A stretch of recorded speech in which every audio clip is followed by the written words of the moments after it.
A young man once awakened to cry, "What must I do to be saved?" So he went to a friend who was a professing Christian and, unburdening his mind, eagerly and earnestly besought him to tell how salvation was to be obtained. His adviser declared that if he patiently waited in God's own time, he would get what he was in search of. "But how long am I to wait?" he asked. "I cannot answer that question," was the reply. Months and months passed by. He waited and waited for God's time. His agony of soul increased and grew more intense. At last he resolved to call on another professing Christian friend to seek his advice.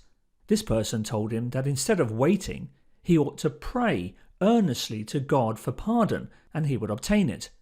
"But how long am I to pray?" asked the anxious inquirer.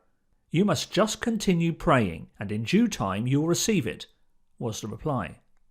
The young man prayed earnestly and besought God to give him salvation. For years he continued striving and agonizing in prayer to God, entreating him to be reconciled and imploring him to have mercy on his soul.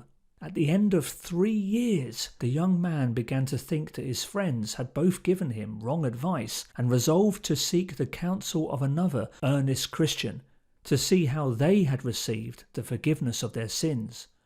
Having told what his other friends had said and how he had been waiting and praying, this Christian pointed him to God's simple plan of salvation.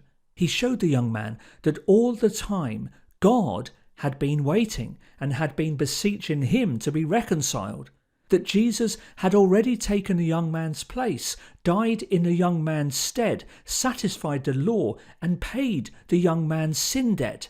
The mistake discovered, the young man immediately took God at his word. He believed the gospel and rejoiced in the liberty which the truth alone can give.